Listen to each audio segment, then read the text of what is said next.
जय श्री राधे कृष्ण। जय श्री कृष्ण। आज जो अमृतवाणी आप सुनने जा रहे हैं वो केवल शब्दों का मेल नहीं है, यह एक आत्मिक अनुभव है। यह श्री कृष्ण की वह आवाज है जो हमें जीवन के हर अंधकार में रोशनी दिखाती है। आज का विषय जो होता है अच्छे के लिए होता है, कोई साधारण वाक्य नहीं, यह पूरे जीवन के रहस्यों को खोलने वाली कुंजी है। यह वह दृष्टिकोण है जो श्री कृष्ण ने अर्जुन को दिया था जब कुरुक्षेत्र के मैदान में वह संशय और पीड़ा में डूबा खड़ा था। कभी आपने सोचा है कि जब जिंदगी में कोई संबंध टूटता है, जब कोई अवसर हाथ से निकल जाता है, जब कोई अपना हमें ठुकरा देता है, तो उस दर्द के पीछे भी कोई भलाई छिपी हो सकती है? उस समय तो यह सोचना भी असंभव लगता है। हम रोते हैं, टूटते हैं, सवाल करते हैं, हे प्रभु मेरे साथ ही क्यों? और फिर वहीं श्री कृष्ण की वाणी गूंजती है, मां शुचः, हे अर्जुन शोक मत कर, तू नहीं जानता, पर जो हो रहा है वह तेरे कल्याण के लिए है। अर्जुन की तरह हम भी जीवन के रणभूमि में खड़े हैं। हमारे हाथों में धनुष है लेकिन आत्मा कांपती है। हमारी आंखों में लक्ष्य है लेकिन हृदय मोह से भर जाता है। उसी समय हमें श्री कृष्ण की आवश्यकता होती है, एक मार्गदर्शक जो मोह को भेद कर सत्य तक पहुंचा सके। श्री कृष्ण ने अर्जुन से कहा था, कर्म करो, फल की चिंता मत करो। इस वाक्य को कितनी बार सुना है हमने, लेकिन समझा कितनी बार है? जब हम ईमानदारी से प्रयास करते हैं और परिणाम उम्मीद के विपरीत आता है तो हम हताश हो जाते हैं। लेकिन कृष्ण कहते हैं, तेरा अधिकार केवल कर्म पर है, परिणाम पर नहीं। और जब तू निष्काम होकर कर्म करेगा तब जो परिणाम आएगा वो तुझे जीवन भर का सुकून देगा। कभी कभी हम सोचते हैं, मैंने सब कुछ सही किया फिर भी नुकसान हुआ। पर क्या आप जानते हैं, वह नुकसान एक बड़ी आपदा से बचाव था। वह असफलता आपको उस अहंकार से दूर ले गई जो विनाश का कारण बनती। वह दरवाजा जो बंद हुआ एक और बड़ा दरवाजा खोलने के लिए बंद हुआ था। और यह सब तभी दिखता है जब हम थोड़े पीछे हटकर श्री कृष्ण की दृष्टि से चीजों को देखना सीखें। कृष्ण ने कभी नहीं कहा कि जीवन आसान होगा। उन्होंने सिर्फ यह कहा कि तुम अकेले नहीं हो। जब जीवन तुम्हें कठिनाइयों से घेर ले, जब पूरी दुनिया तुम्हारे खिलाफ लगे, तब भी याद रखो कृष्ण तुम्हारे साथ हैं।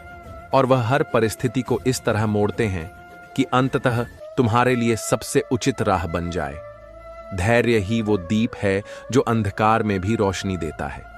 जब हम कहते हैं, मेरी प्रार्थना का उत्तर क्यों नहीं मिला, तब कृष्ण मुस्कुराते हैं और कहते हैं, मैंने उत्तर दिया पर तेरे लिए सही समय नहीं था। तुम्हारा धैर्य ही तुम्हारी परीक्षा है और इस परीक्षा में पास होने पर जो मिलता है वह तुम्हारे संपूर्ण जीवन को बदल देता है। स्वीकार करना यह सबसे कठिन है, लेकिन यहीं से मुक्ति की शुरुआत होती है। जब हम अपने जीवन की हर घटना को कृष्ण की लीला समझकर स्वीकार करते हैं, तब भीतर शांति का प्रवाह शुरू होता है। श्री कृष्ण ने स्वयं मथुरा का सिंहासन छोड़ दिया था, द्वारका बसाई, लेकिन कभी मोह नहीं पाला। वह सिखाते हैं, जो आता है उसे प्रेम से अपनाओ और जो जाता है उसे सम्मान पूर्वक विदा करो। त्याग का अर्थ यह नहीं कि आप कमजोर हैं, इसका अर्थ है कि आप इतनी ऊंचाई पर पहुंच चुके हैं कि अब आपको बांधने वाली किसी भी चीज की जरूरत नहीं। जब हम हर परिस्थिति में कह सकें, जो हुआ वह भी अच्छा, जो हो रहा है वह भी अच्छा, और जो होगा वह भी अच्छा ही होगा, तब समझिए कि हमने कृष्ण की वाणी को आत्मसात कर लिया है। जीवन की सबसे बड़ी शक्ति है आत्मविश्वास, और जब यह आत्मविश्वास कृष्ण की कृपा से जुड़ता है तब यह बन जाता है अडिग विश्वास। जब कोई रास्ता न दिखे तब आंखें बंद करके बस कहिए, हे कृष्ण तू ही मेरा रक्षक है। मैं नहीं जानता आगे क्या है, पर तेरे चरणों में समर्पण करके मैं निश्चिंत हूं। जिस प्रकार अर्जुन ने श्री कृष्ण के कहने पर रथ चलाया, वैसे ही हमें भी अपने जीवन का रथ उन्हें सौंप देना है। और फिर जो भी मोड़ आएगा वो भले के लिए होगा, भले वह अभी हमें तकलीफ दे। श्री कृष्ण की दृष्टि में कोई घटना अंत नहीं होती, हर अंत एक नई शुरुआत है। जिस तरह महाभारत के युद्ध के बाद भी धर्म की पुनर्स्थापना हुई, उसी तरह हमारे जीवन के हर पतन के पीछे एक उन्नति की कहानी छिपी है। जब तुम्हारे जीवन में कुछ टूटता है, समझो कि भगवान कुछ नया बना रहे हैं। जब कोई साथ छोड़ता है, समझो कि ईश्वर तुम्हें किसी और दिशा में भेजना चाहते हैं। और जब सब कुछ खोता हुआ लगे, तब मुस्कुराकर कहना, जय श्री कृष्ण, मुझे तुझ पर पूरा विश्वास है। जो बीत गया वो तुम्हारा अध्याय था, चाहे वो दुख से लिखा गया हो या आंसुओं से। लेकिन जो आने वाला है वो कृष्ण का प्रसाद है। जब मन उदास हो और रास्ता धुंधला लगे, तब आंखें बंद करके बस कृष्ण को पुकारो। वह तुम्हारी उस पुकार में अपने उत्तर छुपाकर भेजते हैं, किसी व्यक्ति के रूप में, किसी संयोग के रूप में, या कभी कभी उस चुप्पी के भीतर भी, जो तुम्हें सब कुछ समझा देती है। तुम्हारी हर टूटी हुई उम्मीद के पीछे एक नई उम्मीद का अंकुर छिपा होता है, जो तब फूटता है जब तुम विश्वास की मिट्टी में समर्पण का जल डालते हो। जब हम दुख में होते हैं, तब हमारी आत्मा सबसे ज्यादा शुद्ध होती है, और उस शुद्धता में ही हमें कृष्ण की सबसे स्पष्ट झलक मिलती है। जीवन जब तुम्हें गिराता है, वह तुम्हें नीचा नहीं दिखा रहा, वह तुम्हें झुका रहा है ताकि तुम ईश्वर के चरणों तक पहुंच सको। इसीलिए श्री कृष्ण की सबसे गूढ़ सीख यही है, जो होता है वह तुम्हारी चेतना को विस्तार देने के लिए होता है। हर अनुभव तुम्हारे भीतर कुछ जागृत करता है, कोई भाव, कोई प्रश्न, कोई उत्तर, और अंत में वह तुम्हें तुम्हारे स्वयं के सत्य से मिला देता है। कभी तुम्हें लगे कि अब कुछ शेष नहीं बचा, तब याद रखना, यहीं पर श्री कृष्ण का चमत्कार शुरू होता है। जब सभी रास्ते बंद लगते हैं, तब वही तुम्हारे लिए एक नया द्वार खोलते हैं। ये द्वार किसी मंदिर का नहीं, किसी महल का नहीं, ये तुम्हारे भीतर स्थित श्रद्धा का होता है। और जब तुम उसमें प्रवेश करते हो, तब तुम हर दुहक को वरदान में बदलने की कला सीख जाते हो। जीवन में कोई भी क्षण व्यर्थ नहीं जाता। हर आंसू, हर पीड़ा, हर ठुकराया गया सपना, सब कुछ तुम्हें तैयार करता है उस महान कार्य के लिए जो तुम्हारे भाग्य में लिखा है। श्री कृष्ण कभी तुम्हें वैसे ही नहीं छोड़ते जैसे तुम हो। वे तुम्हें घिसते हैं, तोड़ते हैं, संवारते हैं, ताकि अंततः तुम वह बन सको जो उन्होंने सोचा है। और यह प्रक्रिया तब तक नहीं रुकती जब तक तुम्हारी आत्मा यह न कह दे, हे कृष्ण, अब मैं तैयार हूं, अब मैं हर परिणाम को तुम्हारी इच्छा मानकर स्वीकार करता हूं। तुम जिस पीड़ा से गुजर रहे हो, वह भी किसी की प्रार्थना का उत्तर हो सकती है। किसी को तुम्हारे अनुभव से सीखना है, किसी को तुम्हारे धैर्य से प्रेरणा लेनी है।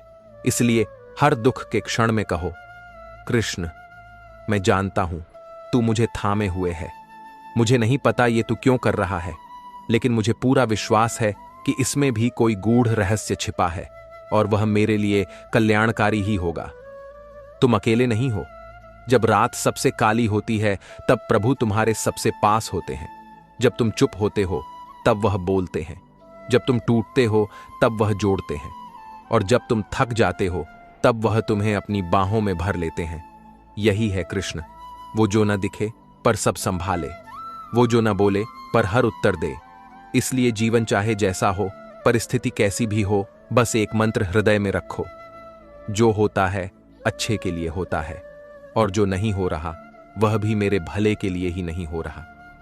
ये कोई पलायन नहीं है, ये स्वीकार है उस परम सत्य का जिसे श्री कृष्ण ने स्वयं अर्जुन को समझाया था। कभी कभी प्रभु तुम्हें वही नहीं देते जो तुम चाहते हो, क्योंकि तुम्हारी आत्मा के लिए कुछ और अधिक मूल्यवान निर्धारित होता है, और वह तुम्हारे नहीं मांगने पर भी तुम्हें वह दे देते हैं जो तुम्हारी आत्मा को चाहिए, न कि केवल तुम्हारे मन को। क्योंकि श्री कृष्ण मन के हिसाब से नहीं, आत्मा के कल्याण के हिसाब से देते हैं। यही कारण है कि कई बार उनकी कृपा प्रारंभ में एक कठिन परीक्षा लगती है। जब तुम स्वयं से कह सको, मैं ठीक हूं, चाहे कुछ भी हुआ हो, तब समझना कि तुमने श्री कृष्ण की लीला को समझना शुरू कर दिया है। तब जीवन की लहरें तुम्हें डराएंगी नहीं, क्योंकि तुम्हें मालूम होगा इस नाव का नाविक स्वयं श्री कृष्ण है। तू अगर बिखर गया है तो चिंता मत कर। मिट्टी तभी उपजाऊ होती है जब उसे जोता जाए, पीसा जाए, भिगोया जाए। तुम भी तैयार हो रहे हो एक नए प्रारंभ के लिए।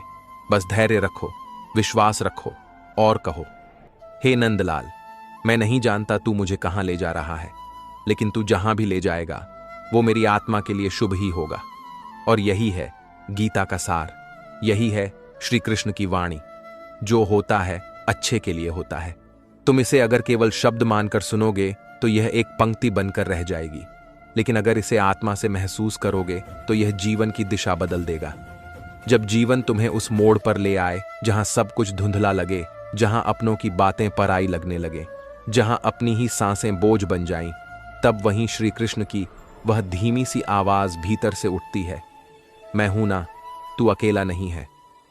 यह आवाज कोई शोर नहीं करती, यह भीतर के उस टूटे हुए कोने में जाकर धीरे से हाथ रखती है और कहती है, तू थक गया है, पर हार मत मान, क्योंकि तेरी यह थकावट भी मेरे ही मार्ग की एक सीढ़ी है।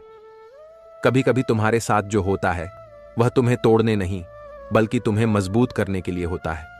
कृष्ण कभी भी तुम्हें ऐसी परीक्षा में नहीं डालते जिसका उत्तर तुम्हारे पास ना हो। जब सब कुछ खोता हुआ लगता है, तब वे तुम्हारे भीतर कुछ नया रच रहे होते हैं, एक विश्वास, एक संकल्प, एक नई पहचान। और उसी क्षण तुम्हें महसूस होता है कि गिरना भी एक प्रकार की उड़ान होती है, उस ऊंचाई तक पहुंचने के लिए जहां से तुम स्वयं को देख सको। कृष्ण जानते हैं कि तुम क्या सहन कर सकते हो, और वे जानते हैं कब तुम्हें थामना है। कभी वे दूर खड़े होकर तुम्हारी परीक्षा लेते हैं, और कभी बिना कहे तुम्हारे आंसू अपने आंचल में छिपा लेते हैं। तुम सोचते हो कि तुम्हारी पुकार अनसुनी रह गई, पर क्या तुम्हें मालूम है कि वह हर आह को सुनते हैं, हर टूटे स्वर को भी। वह हर बार तुम्हारे पास होते हैं, कभी किसी मित्र के रूप में, कभी एक मार्गदर्शक के रूप में, कभी एक अजनबी की मुस्कान में, और कभी कभी एक गहरे मौन में भी। जो कुछ छीन गया उसका दुख तुम्हें खोखला नहीं करता, बल्कि खाली करता है, ताकि कृष्ण तुम्हारे भीतर कुछ नया भर सकें। और यह खालीपन ही उस आह्वान का संकेत होता है कि अब तुम्हें खुद को छोड़कर उस परम का हाथ थाम लेना है।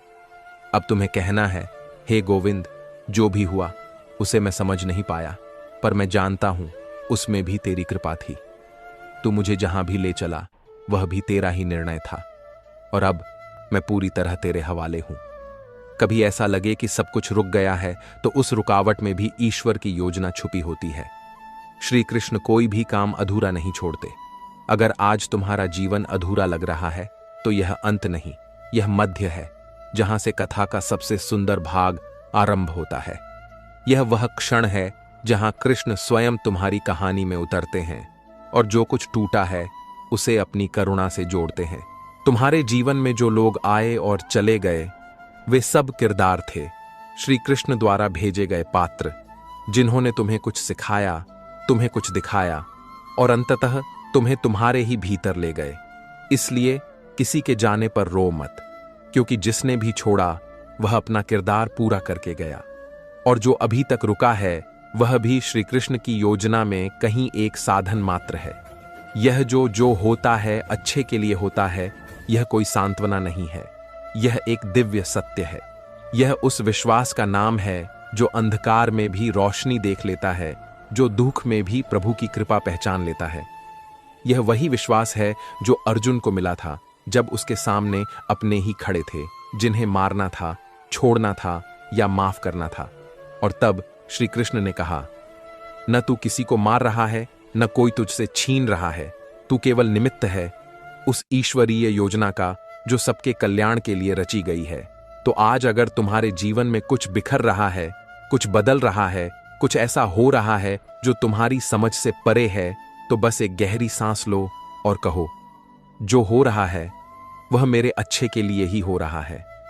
यह कहना आसान नहीं होगा, पर जैसे जैसे तुम इसे आत्मा से स्वीकार करोगे, वैसे वैसे तुम देखोगे कि पीड़ा कम होने लगी है, मन शांत होने लगा है, और भीतर एक नई शक्ति का संचार हो रहा है। वो शक्ति जो केवल कृष्ण से मिलती है। यही है आत्मसमर्पण, यही है श्री कृष्ण की कृपा को पहचानने का मार्ग। और जब तुम इस मार्ग पर चलना शुरू करते हो, तब जीवन में कोई भी घटना तुम्हें हिला नहीं सकती, कोई भी बिछड़ाव तुम्हें तोड़ नहीं सकता, कोई भी असफलता तुम्हें नीचा नहीं दिखा सकती, क्योंकि तब तुम जान चुके होते हो कि तुम किसी साधारण नियति के पात्र नहीं, तुम स्वयं श्री कृष्ण की कथा का अंश हो। जब जीवन तुम्हें उसी राह पर बार बार ले जाए जहां तुम पहले ही हार देख चुके हो, जब वही लोग तुम्हें बार बार तिरस्कार दें, जिनके लिए तुमने अपना सब कुछ समर्पित कर दिया था, तब मन थकने लगता है। हृदय बार बार यही पूछता है, क्यों हे प्रभु, यह सब मेरे साथ ही क्यों? और तब एक क्षण आता है, एक मौन क्षण, जब भीतर से एक धीमी, बहुत कोमल सी आवाज सुनाई देती है, तू चल, मैं तेरे साथ हूं। तुझसे जो छीन लिया गया है वह तुझे बांध रहा था, और जो मैं देने वाला हूं वह तुझे मुक्त करेगा। कभी कभी ईश्वर तुम्हारा घर इसलिए उजाड़ते हैं क्योंकि उन्होंने तुम्हारे लिए एक नया आकाश रचा है। वे तुम्हारे वर्तमान को तोड़ते हैं ताकि तुम्हें भविष्य में पुनः गढ़ा जा सके, और उस टूटने की प्रक्रिया सबसे ज्यादा पीड़ादायक होती है। जैसे बीज जब धरती में गाढ़ा जाता है, वह सड़ता है, गलता है, लेकिन वही सड़न अंततः एक वृक्ष को जन्म देती है। ठीक वैसे ही तुम्हारे वर्तमान दुख तुम्हारी आत्मा में उस महान वृक्ष की नींव रख रहे हैं, जो आगे चलकर न जाने कितनों को छांव देगा। प्रेम में धोखा मिला हो तो मत रो, क्योंकि वह प्रेम सच्चा नहीं था, वह केवल परीक्षा थी, तुम्हारे धैर्य की, तुम्हारे आत्मसम्मान की और तुम्हारे कृष्ण विश्वास की। जिसने तुम्हें छोड़ा वह सिर्फ तुम्हारा भाग्य नहीं था, वह तुम्हारी आत्मा के मार्ग का रुकावट बन गया था। श्री कृष्ण उस बंधन को तोड़ते हैं क्योंकि वे तुम्हें वहां ले जाना चाहते हैं जहां तुम पूर्ण हो सको, जहां तुम स्वयं से प्रेम करना सीखो, बिना किसी की अपेक्षा के, बिना किसी के सहारे के। जब तुम्हारे सपनों की जमीन खिसक जाए तो उसे विफलता मत समझो, उसे श्री कृष्ण का इशारा मानो कि वह सपना शायद तुम्हारे लिए छोटा था। वह तुम्हें वहां नहीं ले जाता जहां तुम्हारी आत्मा को जाना था। वह केवल तुम्हारे अहंकार को तुष्ट करता, तुम्हारी आत्मा को नहीं। और इसीलिए प्रभु वह सपना तोड़ देते हैं ताकि वह जो उन्होंने रचा है वह तुम्हें मिल सके, विशाल, पवित्र, शाश्वत। तुम सोचते हो कि तुम्हारा संघर्ष व्यर्थ है, पर तुम्हें नहीं पता कि इस संघर्ष में तुम सिर्फ सफल नहीं हो रहे, तुम बदल रहे हो।